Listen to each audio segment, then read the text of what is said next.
Hello दोस्तों, तो चलिए शुरू करते हैं। Good bye Christopher robin. ये एक सच्ची कहानी है और इस कहानी को सुनने के बाद आप जान पाएंगे कि कैसे विनी द पू कार्टून, जो कभी ना कभी हर एक बच्चे और बड़े की पसंद रहा है, उसका इलाज कैसे हुआ और क्रिस्टोफर रॉबिन कौन था और किन हालातों में यह सारी कहानियां बनी। यह कहानी शुरू होती है वर्ल्ड वार II से। सन 1941 में जब एक आदमी जिसका नाम अलेक्जेंडर विला है, उसके पास एक औरत का लेटर आता है और उस लेटर को देखकर वो इमोशन हो जाता है। अब फ्लैशबैक में चली जाती है और अब कहानी आती है वर्ल्ड वॉर I सन 1916 में। जब अलर इस जंग का हिस्सा होता है, वह जंग लड़ता है और जंग लड़ने के बाद वह अपनी पत्नी के पास वापस आता है। जंग खत्म हो चुकी है। अलर पेशे से एक मशहूर राइटर होता है जो कविताएं और नाटक लिखता है। अब धीरे धीरे वक्त बीतता है और इनके घर में एक बच्चा पैदा होता है। उस बच्चे का नाम ये क्रिस्टोफर रॉबिन रखते हैं, प्यार से उसे बिली मून बुलाते हैं। हालांकि अलर की बीवी क्रिस्टोफरो के पैदा होने से बिल्कुल खुशी नहीं होती है, क्योंकि वो नहीं चाहती थी कि उनके घर में लड़का हो। वो चाहती थी कि उनके घर में लड़की पैदा हो। वो अलर को बोलती है कि मैं अब इससे प्यार नहीं कर सकती, क्योंकि जब ये बड़ा हो जाएगा तो ये भी जंग में जाएगा और मुझे भी इसका इंतजार करना पड़ेगा जिस तरह से मैंने तुम्हारा इंतजार किया था, वह भी बिना किसी उम्मीद के, और अब मेरे अंदर ही सब सहने की शक्ति नहीं है। इसके बाद को क्रिस्टोफर रॉबिन के लिए एक डैनी रखती है जिसका नाम ऑलिव होता है और ऑलिव क्रिस्टोफर रॉबिन को बहुत प्यार करती है। धीरे धीरे वक्त बीतता है और क्रिस्टोफर रॉबिन 3 साल का हो जाता है। लेकिन इन 3 साल में ऑलिव ने ही इसका ध्यान रखा होता है, क्योंकि उसके माँ बाप पार्टी और अपने काम में बहुत बिजी होते हैं। वो क्रिस्टोफर रॉबिन पर बिल्कुल भी ध्यान नहीं दे पाते और एलेन लगातार नाटक लिखता है। लेकिन अब वह अपने काम से ऊब चुका है और वह किसी आइसोलेटेड जगह पर जाना चाहता है जहां पर कुछ नया कुछ अच्छा लिख सके। इसलिए वह अपने पूरे परिवार के साथ इंग्लैंड की एक कंट्री साइड जगह पर चला जाता है, जो पूरी तरह से एक जंगल होता है, और उनका पूरा परिवार वहां पर शिफ्ट हो गया। लेकिन वहां पर शिफ्ट होने के बाद भी एलेन कुछ लिखता नहीं है। अब जब इनका पूरा परिवार यहां पर शिफ्ट हो जाता है, तो डेफ्नी अपने बेटे क्रिस्टोफर रॉबिन को कुछ खिलौना देती है जिसमें टेडी बेयर होता है, एक पिगलेट होता है, एक टाइगर होता है और एक गधा होता है। क्रिस्टोफर रॉबिन इन सारे खिलौनों को पाकर बहुत खुश होता है और वह अपनी मम्मा से पूछता है कि इस टेडी बेयर का नाम क्या है। वह बोलती है इसका नाम एडवर्ड है, और अब वह अपने खिलौनों के साथ खेलना शुरू कर देता है। अब एक दिन क्रिस्टोफर के डैड हेलेन जंगल की तरफ जा रहे होते हैं और क्रिस्टोफर पर भी उनका पीछा करना शुरू कर देता है। और जब उसके डैडी उसे देखते हैं तो उसे कहते हैं कि तुम्हें घर जाना चाहिए। क्रिस्टोफर बोलता है क्या मैं वापस चला जाऊं? उसके डैड बोलते हैं नहीं, चलो मेरे साथ। वो दोनों आगे चलना शुरू करते हैं। अब क्रिस्टोफर अपने डैड से बोलते हैं कि मेरे पास जो टेडी है उसका नाम रख सकते हैं। उसके डैडी बोलते हैं कि उसका नाम योर है। यह सुनकर क्रिस्टोफर बहुत खुश होता है जब ये दोनों आगे चलना शुरू करते हैं। तभी अलर को मधुमक्खियों की आवाज सुनाई देती है और उस आवाज को सुनकर सहम जाता है। दरअसल उसे वर्ल्ड वार की याद आती है। आज भी उसकी याद उसके दिमाग से निकल नहीं पाई। क्रिस्टोफर बोलता है यह तो मधुमक्खियां हैं जो अपना शहद ढूंढने आई है। यह सुनने के बाद उसके डैड रिलैक्स जाते हैं और दोनों वहां से घर वापस आ जाते हैं। घर आने के बाद उसकी पत्नी अलर से बोलती है कि तुम यहाँ पर कुछ लिखने आए हो और तुमने अभी तक कुछ भी लिखना शुरू नहीं किया। जंग के बाद पूरा देश सदमे में है, लोगों की जिंदगी बेरंग हो गई है, और अगर तुम जंग के खिलाफ किताब लिखोगे तो तुम उनकी बेरंग जिंदगी में रंग भर दोगे। डैफ्नी बोलती है कि अब मैं लंदन जा रही हूँ क्योंकि तुम एक ऐसे राइटर हो जो कि कुछ लिखता ही नहीं है। अगर तुम लिखोगे नहीं तो तुम्हें झेलना मुश्किल है। अलर बोलते हैं कि तुम वापस कब आओगी? डैफ्नी बोलती है जब तुम लिखना शुरू करोगे। जब डैफ्नी लंदन जा रही होती है तो नैनी बोलती कि मैं और क्रिस्टोफर भी आपके साथ आ जाते हैं ताकि आप क्रिस्टोफर को जू दिखा सके। क्रिस्टोफर, डैनी और डेफिनी यह सब के सब लंदन जू देखने जाते हैं। जू में ये सब एक बहु बड़े बियर को देखते हैं। क्रिस्टोफर पूछता है इसका नाम क्या है, तो नैनी बोलती है इसका नाम विनी है। जू घूमने के बाद डैनी और क्रिस्टोफर घर वापस आ जाते हैं, लेकिन उसकी मोम डेफनी वही लंदन में रुक जाती है और अगले दिन डैनी को 3 दिन की छुट्टी लेकर अपनी मोम को देखने के लिए जाना पड़ता है, क्योंकि उनकी तबीयत ज्यादा खराब होती है और इनका कुक भी पहले से छुट्टी पर होता है। इसीलिए घर पर अब सिर्फ क्रिस्टोफर और उसके डैड अलर बचे हैं। अगली सुबह जब एलेन कुछ लिख रहा होता है तब उसके पास क्रिस्टोफर आता है। वह बोलता है कि मुझे पता है कि आप जंग के लिए एक किताब लिख रहे हैं, यह बहुत अच्छा है। अगर आप मेरे लिए कुछ लिखेंगे तो मैं उसे जरूर पढ़ लूंगा।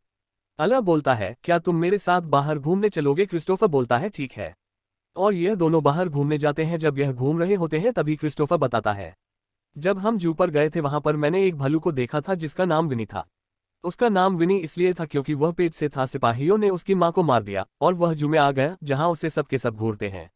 इसके बाद अलर बोलता है कि यहाँ पर मधुमक्खियां हैं, अगर यहाँ पर मधुमक्खी हैं तो यहाँ जरूर भालू भी होंगे। क्रिस्टोफर बोलता है कि यहाँ पर भालू नहीं है। तभी उसके पिता उसे पेड़ पर एक भालू दिखाते हैं जो कि एक प्रकार का टेडी बेयर होता है जिसका नाम होता है एडवर्ड्स, जो उसकी मॉम ने खिलौना दिया होता है। दरअसल उसके डेट उसके साथ खेल रहे होते हैं। क्रिस्टोफर बोलता है, आज से मैं इसका नाम विनी रखूंगा, और वह इसे विनी बोलता है। और उसके डेट क्रिस्टोफर के साथ इसी तरह खेलना शुरू करते हैं। जब वह डिनर कर रहे होते हैं तब उनके टेबल में खाना बहुत सारा होता है और उसके डेट सारे टेबल में उसके खिलौनों को बैठाल देता है। क्रिस्टोफर यह देखकर बहुत खुश होता है क्योंकि उसके पिता उसके साथ पहली बार खेल रहे होते हैं, उसके साथ टाइम बिता रहे होते हैं। इस खेल में वह अपने बेटे के साथ बहुत सारी कहानियां बनाता है। वह टाइगर का नाम टिगर रख देते हैं, बियर का नाम विनी, और उनके पास जो डोंकी होता है उसका नाम टियो रखते हैं, और पिगलेट का पिगलेट। इसी तरह इनके पास बहुत सारी कहानियां हैं। अलग शहर से अपने दोस्त को बुलाता है जो क्रिस्टोफर और उनके खिलौनों के बहुत सारे स्केच बनाता है ताकि वो उन्हें अपनी कहानी में इस्तेमाल कर सके, और इसके साथ साथ वह एक पोयम भी लिखता है। इस पोयम को वह अपनी पत्नी को भी भेजता है। इस पोयम का नाम होता है वेस्पर्स। और कुछ दिनों बाद उसकी पत्नी घर वापस आ जाती है और वो उसे बताती है कि मैंने तुम्हारी पोयम को पब्लिश करवा दिया, और जो लोगों को बहुत पसंद आई, और अब एलियन विनी द पू किताब के ऊपर और भी ज्यादा मेहनत करना शुरू कर देता है। और जब उसकी पहली किताब पब्लिश होती है तो वह रातों रात फेमस हो जाते हैं। दिन पहले से बहुत बड़ा राइटर था, लेकिन इस किताब की आने के बाद उसका सारा काम जिसने पहले किया था वह सब चुक जाता है, क्योंकि यह किताब लोगों को इतनी पसंद आती है कि वह रातों रात एक बहुत बड़ा सेलिब्रिटी बन जाते हैं। लोग अब उसकी किताब के बारे में, उसकी कहानी के बारे में जानना चाहते हैं। और जब लोगों को यह पता चलता है कि क्रिस्टोफर रॉबिन एक सचमुच का लड़का है तो लोगों की जिज्ञासा और भी बढ़ जाती है। अब लोग क्रिस्टोफर रॉबिन से मिलना चाहते हैं, उसके बारे में जानना चाहते हैं। कुछ दिनों बाद क्रिस्टोफर रॉबिन की नैनी भी घर वापस आ जाती है। उसे देखकर क्रिस्टोफर बहुत खुश होता है। दरअसल उसकी मॉम की मृत्यु हो गई थी, इसलिए उसे कुछ ज्यादा ही टाइम लग गया। उसकी नैनी बताती कि मैंने क्रिस्टोफर रॉबिन की प्रेस के बारे में जो आपने पोयम लिखी थी वह अपने दोस्त के घर पर देगी, और मुझे बहुत खुशी है कि लोगों को यह पोयम इतनी पसंद आई। दरअसल अला ने जो पोयम लिखी थी वह क्रिस्टोफर रॉबिन की प्रेस के बारे में थी, जिसे सभी लोग बहुत पसंद कर रहे थे। अब जब क्रिस्टोफर रॉबिन इतना फेमस हो चुका है तो उसकी पूरी लाइफस्टाइल चेंज हो चुका होता है। उसके पास कई चिट्ठियां भी आती है, वो पार्टी में जाता है, लोग उसके साथ फोटो खिंचवाना चाहते हैं, उनके ऑटोग्राफ चाहते हैं, लेकिन क्रिस्टोफर रॉबिन को ही सब इतना पसंद नहीं आता क्योंकि वह जंगल में अपने पिता के साथ खेलना चाहता था। लेकिन अब वह सारा का सारा खेल बंद हो चुका है क्योंकि अले जो कि उसके पिता है वह अपने काम भी इतनी बिजी है कि वह क्रिस्टोफर रॉबिन को वक्त ही नहीं पाते। जहां पहले बैट बॉल खेलते थे, एक साथ कहानी बनाते थे, अब वह अपने बेटे क्रिस्टोफर रॉबिन को बिल्कुल भी वक्त नहीं दे पाती। वो हमेशा पार्टी में या अपने लिखने के काम में बिजी रहते हैं, और इस बात से क्रिस्टोफर रॉबिन बहुत उदास भी हो जाता है। क्रिस्टोफर रॉबिन की जो नैनी होती है वह भी नहीं चाहती कि क्रिस्टोफर रॉबिन की जिंदगी किस तरह से चल रही है, उस तरह से उसकी जिंदगी चले, क्योंकि जानती है कि वो सिर्फ अपने पिता का साथ चाहता है। उसे ये पार्टी, ये इंटरव्यू, ये चमक दमक की दुनिया, इससे कुछ लेना देना नहीं है। लेकिन ये बात उसके माँ बाप नहीं समझ पाते, और बिली के पास आप सिर्फ उसकी नैनी का प्यार है। लेकिन कुछ दिनों बाद नैनी को भी एक आदमी से प्यार हो जाता है जिसका नाम अल्फ्रेड होता है, और जब भी बिली कोई बात पता चलती है तो उसे बहुत दुख होता है क्योंकि वह नैनी को किसी के साथ भी बंटना नहीं चाहता था। हालांकि नैनी उसे अपने बेटे से भी ज्यादा प्यार करती है, लेकिन क्रिस्टोफर रॉबिन को लगता है कि अगर उसने अल्फ्रेड शादी कर लिए तो मुझसे दूर हो जाएगी, और वही यह बात अपनी मॉम डैड को बता देता है कि वह शादी कर रही है, क्योंकि उसे लगता है कि अगर उन्होंने शादी कर ली तो वह मुझे हमेशा के लिए छोड़कर चली जाएंगी। और जब उसकी मॉम डैड यह बात पता चलती है तो क्रिस्टोफर की मॉम नैनी को ताना देती है। वह बोलते कि अब हमें समझ में आया है कि हमारा बेटा इतना उदास क्यों रहता था। नैनी अला को बोलती है कि आप वो बिल्कुल भी नहीं कर रहे जो क्रिस्टोफर के लिए अच्छा है, आप उसे अपनी किताबें भेजने के लिए इस्तेमाल कर रहे हैं।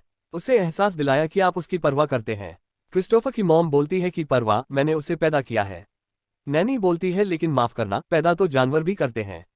वह अला को बोलती कि एक पिता को अपनी बेटी का साथ देना चाहिए, उसे आपकी जरूरत है, और नैनी काम छोड़कर चली जाती है। क्रिस्टोफर को इस बात से बहुत दुख होता है। हालांकि नैनी के लिए भी उसे छोड़कर जाना इतना आसान नहीं है क्योंकि वह उसे बहुत प्यार करती है, लेकिन अब वह मजबूर है, और नैनी के जाने के बाद भी अला को धीरे धीरे ये एहसास होता है कि उसने गलती की। दरअसल क्रिस्टोफर रॉबिन की खेलने कूदने की उम्र है, न कि इंटरव्यू देने की, पार्टी में जाने की। और वो एक दिन अपने बेटे को बोलता है कि आज के बाद में क्रिस्टोफर रॉबिन के बारे, विनी द पू के बारे में कुछ भी नहीं लिखूंगा, एक लफ्ज भी नहीं। क्रिस्टोफर रॉबिन बोलता है, क्या अब दोबारा से हमारा हो जाएगा? अला बोलता है कि नहीं, अब वह दुनिया का हो चुका है, लेकिन मैं तुमसे वादा करता हूं कि मैं क्रिस्टोफर रॉबिन के बारे में एक लाइन भी नहीं लिखूंगा, और ना ही अब तुम्हें फोटोग्राफ्स खींचने पड़ेगी, और नहीं तुम्हें बड़े बड़े लोगों के साथ चाय पर जाना पड़ेगा। अब जो तुम चाहे वह कर सकते हो। इस बात से क्रिस्टोफर रॉबिन बहुत खुश होता है, और आप उसके डैड उसे एक बोर्डिंग स्कूल में भर्ती कर देते हैं। लेकिन वहां के बच्चे क्रिस्टोफर रॉबिन विनी द पू की वजह से बहुत चिढ़ाते हैं। इस बात से वह बहुत परेशान हो जाता है। धीरे धीरे वो बड़ा हो जाता है, और अब वर्ल्ड वार II शुरू हो चुका है, और वो आर्मी में जाना चाहता है। लेकिन जब टेस्ट देता है तो वह मेडिकल में फेल हो जाता है। दरअसल को आर्मी जाना चाहते हो अपने देश के लिए कुछ करना चाहता, अपनी पहचान बनाना चाहता है और वह अपनी डेट पर बोलता कि मैं जानता हूँ कि आप मुझे मेडिकल के पास करवा सकते हैं क्योंकि देश की हर एक नागरिक के दिल में आपस में नहीं और यह सब मेरी वजह से मुमकिन हो पाया है।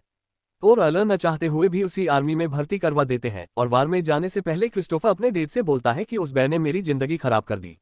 मैं जहां भी जाता हूं लोगों को पता चल जाता है। जब मैं छोटा था हम जंगल में खेलते थे और फिर आपने किताब लिखी और सब कुछ खत्म हो गया। आप पूरी तरह से बदल गए। अल्लाह बोलता है कि ये सच नहीं है। मुझे जब एहसास हुआ तो मैंने वो सब लिखना छोड़ दिया था। वो मेरी जिंदगी के सबसे अच्छे दिन थे। क्रिस्टोफर बोलता है फिर आपने उसे बेच दिया। अल्लाह बोलता है कि तुमने ही कहा था कि मेरे बारे में किताब लिखो। क्रिस्टोफर बोलता है मैंने मेरे बारे में नहीं, मेरे लिए किताब लिखो कहा था। इसके बाद क्रिस्टोफर ट्रेन से वहां से जंग पर चला जाता है। कहानी वापस प्रेजेंट में आती है और एलन वो लेटर खोलता है जो अभी अभी उसे मिला है। उसमें लिखा होता है कि आपके बेटे लापता है, संभव मारे गए। इस खबर को सुनकर वह पूरी तरह टूट जाता है। उसकी पत्नी भी बहुत रोती है और इसके बाद एलन क्रिस्टोफर की नैनी के पास जाता है। नैनी को भी पता चलता है तो वह भी फूट फूट कर रोती है क्योंकि वह आज भी क्रिस्टोफर से बहुत प्यार करती है, उसे अपना बेटा मानती है। और एक रात को जब अल अपने घर के बाहर बैठा होता है तो तभी उसे सामने से कोई आता हुआ नजर आता है और जब वह ध्यान से देखता है तो उसका बेटा क्रिस्टोफर रोबिन वहां से आ रहा था। वो जिंदा होता है और उसे हाथ मिलाते हैं। अल अपने बेटे को पूछता है क्या तुम सच में बिलिमुन हो, क्योंकि वह अपने बेटे को हमेशा बिलिमुन कहकर ही बुलाता था। वो कहता है कि हाँ मैं जिंदा हूँ। इसके बाद क्रिस्टोफर रोबिन की मॉम भी आ जाती है और वह भी अपनी बेटी को देखकर बहुत खुश होती है। उसकी आंखों में आंसू आ जाते हैं। और जब नैनी को पता चलता है कि क्रिस्टोफर रोबिन जिंदा है तो वह से मिलने आती और उसकी गले लगकर बहुत रोती है। इसके बाद क्रिस्टोफर अपने डेड को बोलता है कि जब हम रेगिस्तान में थे और हम पर फायरिंग हो रही थी तो एक आदमी गाना गाने लगा, विनी द पूह का, और जब वो गा रहा था तो उसको अपने घर की याद आ रही थी। वो गाना उसे उसके बचपन में ले गया। ये जादू आपकी वजह से हुआ। वो गाना सबसे पहले मेरा था। उसके डेड बोलते हैं कि पर मैंने उसे बेच दिया। क्रिस्टोफर बोलता है जब फर्स्ट वर्ल्ड वॉर के बाद लोगों की उम्मीद टूट चुकी थी तब आपने उन्हें याद दिलाया कि बचपन क्या होता है, खुशियां क्या होती है, वो कहानियां, ये जंगल हमारा था, किसी और का होने से पहले और हमेशा ही रहेगा। अब इन दोनों के बीच में जितने भी गीले शिकवे होते हैं सब दूर हो जाते हैं। पर अल के ना लिखने के बाद भी विनी द पूह की शोहरत बढ़ती चली गई। क्रिस्टोफर रॉबिन ने अपनी कहानियों से जितने भी पैसे कमाए उसने उसका एक भी पैसा नहीं लिया। उन्होंने खुशहाल शादीशुदा जिंदगी बिताई और एक किताबों की दुकान भी खुली और नैनी क्रिस्टोफर की जिंदगी का हमेशा एक हिस्सा रहे। आज भी क्रिस्टोफर के खिलौने न्यूयॉर्क पब्लिक लाइब्रेरी में रखे हुए हैं जिन्हें हर साल 7.5 लाख लोग देखने आते हैं और हाल ही में विनी द पूह को बच्चों की आज तक की सर्वश्रेष्ठ किताब माना गया है और इसी के साथ ही सच्ची कहानी यही खत्म होती है। उम्मीद करता हूं आपको मेरे द्वारा प्रेजेंट की गई यह कहानी जरूर पसंद आई होगी। मिलते हैं आपसे एक और मूवी के साथ। अगर आपको मूवी अच्छी लगी हो तो कमेंट में जरूर बताना। Thanks for watching.